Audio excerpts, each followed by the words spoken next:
Hello my dear student, कैसे हैं आप लोग। आ गया हूं मैं एक और वीडियो लेके चैप्टर नंबर 5 के मोस्ट इंपॉर्टेंट लघु उत्तरीय प्रश्न को लेकर। ठीक है ना। बेस्ट अर्थशास्त्र का चैप्टर नंबर 5 है और आप सबको पता है, जो भी एक्चुअली में प्रिपेयर करते हैं, कि बाजार संतुलन वाला चैप्टर कितना इंपॉर्टेंट है। क्वेश्चन जरूर आते हैं। तो इस चैप्टर के ऐसे क्वेश्चन जो आपके एग्जाम में फंस सकते हैं, ऐसे क्वेश्चन को ढूंढ कर लेकर आया हूं मैं आपके लिए। ठीक है ना। जो किसी न किसी एग्जाम में किसी न किसी तरह से पूछा गया है। जिसका पहला क्वेश्चन देखिए, बहुत ही ज़्यादा इंपॉर्टेंट है। बाजार संतुलन की व्याख्या कीजिए। ऐसे क्वेश्चन अक्सर पूछे जाते हैं। तो बाजार संतुलन क्या है, आप डिफाइन करिए। आपके सामने दे रखा है विद डायग्राम। ठीक है ना। स्क्रीनशॉट लीजिए और रख लीजिए। संतुलन की वह स्थिति है जिसमें परिवर्तन की कोई प्रवृत्ति नहीं होती, क्योंकि संतुलन का मतलब ही होता है बैलेंस होना। अब परिवर्तन होगा तो संतुलन कहेगा।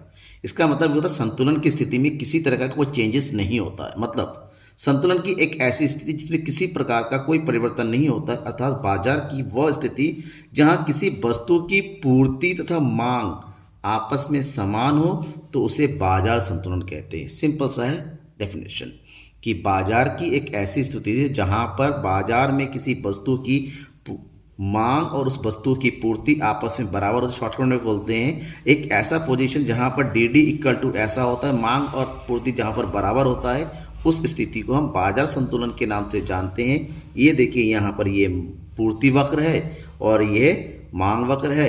दोनों जिस बिंदु पर है, यानी कि ई, यहाँ पर जो ई जो होता है इसको बोलते हैं बाजार संतुलन की स्थिति।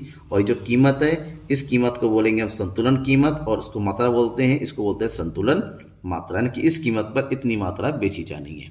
ठीक है। Next question. बेटा किसी भी क्वेश्चन में कोई डाउट रहता है कि आपके पास भी कोई ऐसा क्वेश्चन है जिसका आंसर आपको मिल नहीं रहा है, सही से लिख नहीं पा रहे, तो वो मुझे, ठीक है ना, किसी भी तरीके से व्हाट्सअप कीजिए, कमेंट बॉक्स में लिख कर बताइए, मैं उसको सॉल्यूशन प्रोवाइड कर दूंगा। Second question. अब ऐसे क्वेश्चन भी कई बार आप पूछे जाने वाला है। ठीक है ना। पूछे जाता है कैसा, क्या होगा यदि बाजार में प्रचलित मूल्य है, अगर बाजार की जो कीमत है वो संतुलन कीमत से ज़्यादा है या संतुलन कीमत से कम है, तो क्या होगा। ठीक है ना। क्या होगा आपको आंसर बताना है कि जब, पहला पॉइंट, जब बाजार कीमत संतुलन कीमत से अधिक हो, मतलब ज़्यादा हो, मतलब एक ऐसी स्थिति जहां पर जो डी डी है, बाजार कीमत जो है संतुलन कीमत में ज़्यादा होती है। इसका मतलब जो नॉर्मल होना चाहिए, प्राइस जितना होना चाहिए उससे ज़्यादा तय होता है। इस स्थिति में मांग से ज़्यादा पूर्ति होती है। इस स्थिति में क्या होती है, मांग से ज़्यादा पूर्ति होती है। मतलब वस्तु की कीमत अधिक होने से बाजार में वस्तु की मांग कम हो जाती है, क्योंकि बाजार कीमत संतुलन कीमत से ज़्यादा आने की सामान महंगा बिक रहा है। तो महंगा बिकने का मतलब होता है वस्तु की मांग का ऑटोमेटिक कम हो जाना। वस्तु की मांग जब कम होती है तो ऑटोमेटिक वस्तु की पूर्ति बढ़ जाती है, क्योंकि विक्रेता चाहता है कि ज़्यादा कीमत पर अधिक मात्रा बेची जाए। लेकिन ये पॉसिबल नहीं है क्योंकि डिमांड है ही नहीं।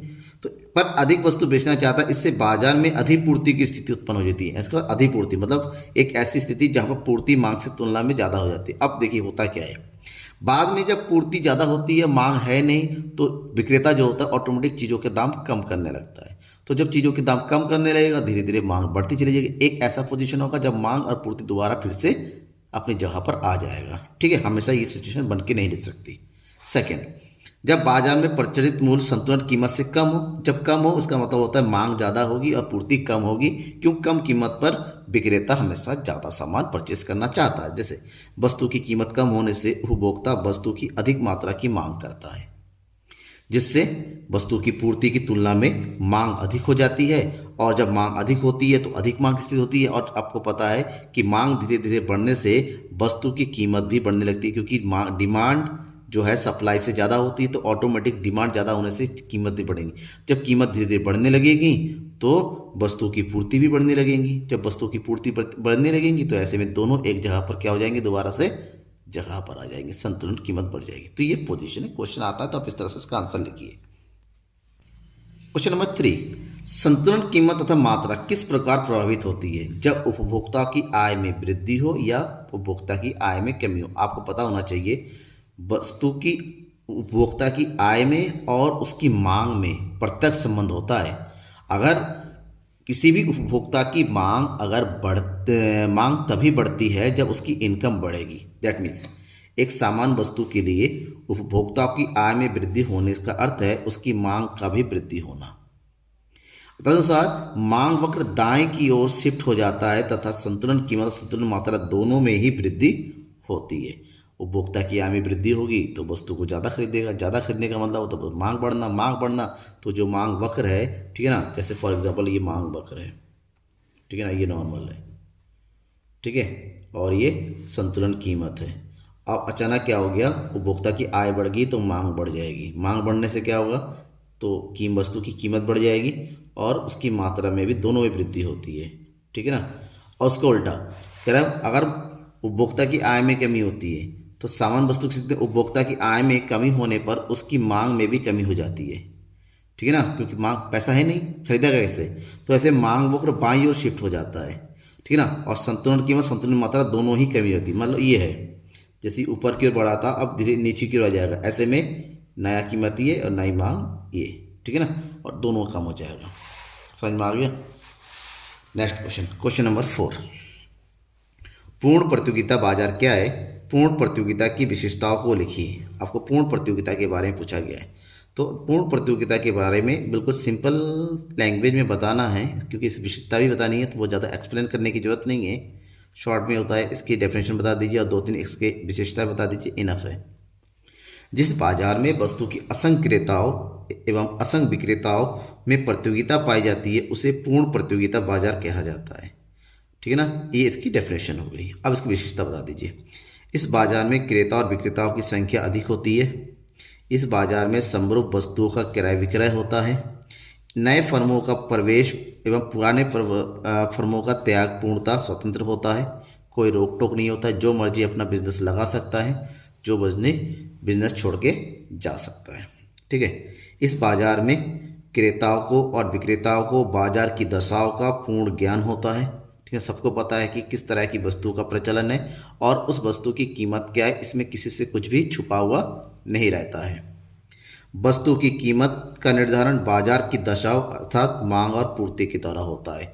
किसी भी फर्म के, किसी भी विक्रेता के या फिर क्रेता का इस कीमत पर कोई प्रभाव नहीं होता है, ठीक है। ये इसकी विशेषताएं हुई। अब क्वेश्चन नंबर 5 अक्सर एग्जाम में पूछा गया है। क्वेश्चन क्या है, पूर्ण प्रतियोगिता में फर्में कीमत स्वीकारक होती है, स्पष्ट कीजिए। मतलब क्यों कि पूर्ण प्रतियोगिता की स्थिति में हर फर्म कीमत को स्वीकार करेगी, वो कीमत का निर्धारण नहीं कर सकती। इसका सबसे बड़ा रीज़न है, मैं ये समझाऊँ, लिखा तो है, आप देख सकते हैं यहाँ पर, लेकिन सबसे बड़ा रीज़न है कि पूर्ण प्रतियोगिता में जो फर्मों की यानी कि विक्रेताओं की जो संख्या होती है ना, बहुत ज़्यादा होती है। अब इतनी ज़्यादा विक्रेता होती हैं, उधर क्रेता भी बहुत ज़्यादा होते हैं, तो ऐसे में उनकी विक्रेताओं को बेचना चाहता है, क्रेता खरीदना चाहता है, तो मांग, दोनों खरीदे, मांग और पूर्ति के आधार पर वस्तु की कीमत का निर्धारण हो जाता है। किसी एक का उस पर कोई फर्क नहीं पड़ने वाला होता है। तो उसको लिखेंगे कैसे, देखिए। पूर्ण प्रतियोगी बाजार में वस्तु की कीमत का निर्धारण समूचे उद्योग में मांग और पूर्ति से होता है। इस उद्योग में काम करने वाली प्रत्येक फर्म इस कीमत को स्वीकार करना पड़ता है, क्योंकि बाजार ने निर्धारित किया। आपको अगर बाजार में बने रहना है तो बाजार ने जिस कीमत को तय किया है उसे आपको एक्सेप्ट करना ही पड़ेगा, वरना आप जो है प्रचलन से बाहर हो जाएंगे, ठीक। एक फर्म का कीमत निर्धारण में कोई प्रभाव नहीं पड़ता है, वह केवल यह तय कर सकता है कि जो कीमत निर्धारित है उस कीमत पर वस्तु की कितनी मात्रा को वो बेच सकती है।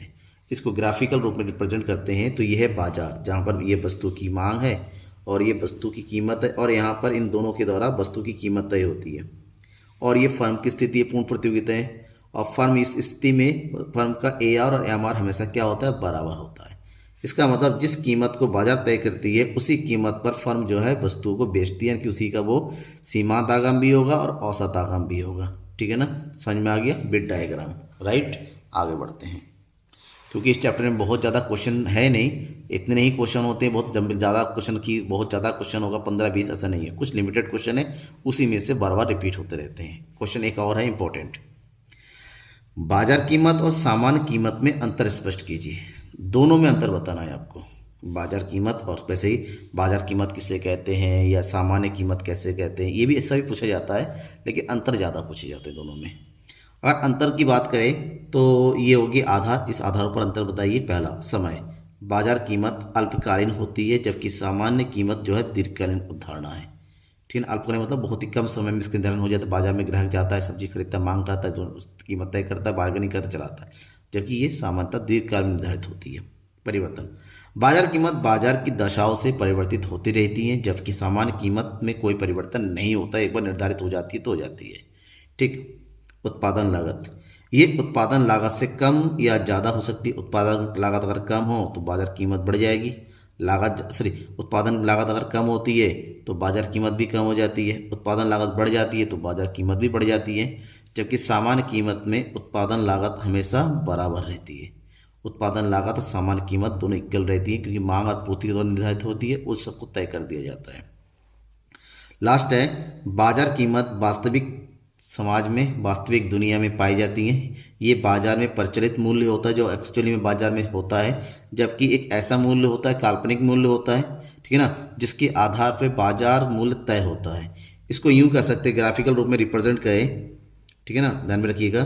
तो ये जो है इसको हम कहेंगे सामान्य मूल्य, सामान्य कीमत, एक ऐसा कीमत जो बाजार में निर्धारित होती है, ठीक है ना। और जबकि ये जो कीमत है, ठीक है ना, कौन सा वाला, ये वाला जो इसके ऊपर, ये आसपास बाजार कीमत सामान्य कीमत के आसपास ही घूम रहता है, ये होता है उसका मार्केट प्राइस, ठीक है ना बहुत ज़्यादा ऊपर जाएगा ना बहुत ज़्यादा नीचे, अप डाउन होता रहता है कि सामान्य कीमत के इर्द गिर्द ही।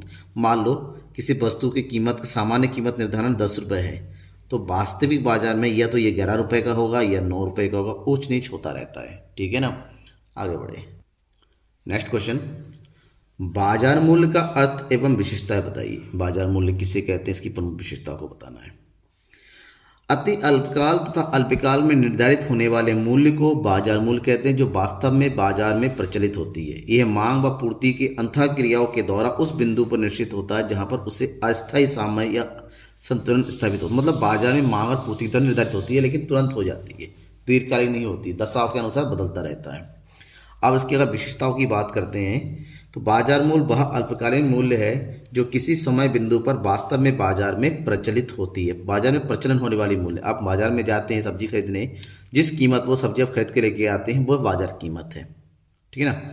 बाजार मूल्य में निम्नलिखित विशेषताएं पाई जाती है, कौन कौन सी इसकी फीचर्स है उसकी बात कर लेते हैं। फर्स्ट, बाजार मूल्य निरंतर परिवर्तित होने वाला मूल्य है, क्योंकि उसमें चेंजेस आते रहते हैं। यह मांग और पूर्ति के अस्थायी संतुलन के परिणाम स्वरूप स्थापित हो जाता है, और जहाँ पर स्थायी संतुलन होता है वो सामान्य मूल्य बन जाता है, और सामान्य मूल्य वास्तविक जगत में पाया भी नहीं जाता है। इसके उदाहरण में मांग पक्ष सक्रिय तथा पूर्ति पक्ष निष्क्रिय भी मत, ठीक है ना। बाजार मूल्य में डिमांड ज़्यादा इंपॉर्टेंट है, क्योंकि उपभोक्ता ज़्यादा डिमांड करेगा तो कीमतें बढ़ जाएंगी, कम करेगा तो कीमतें ऑटोमेटिक कम हो जाएंगी। बाजार मूल्य वह मूल्य है जो वास्तविक आर्थिक जगत में प्रचलित होता है, वास्तव में ये पाया जाता है बाजार में, ठीक है, याद कर लीजिएगा इस क्वेश्चन को। नेक्स्ट क्वेश्चन है, मांग और पूर्ति दोनों के दाईं ओर शिफ्ट होने का संतुलन कीमत व मात्रा के प्रभाव को एक आरेख द्वारा समझाइए।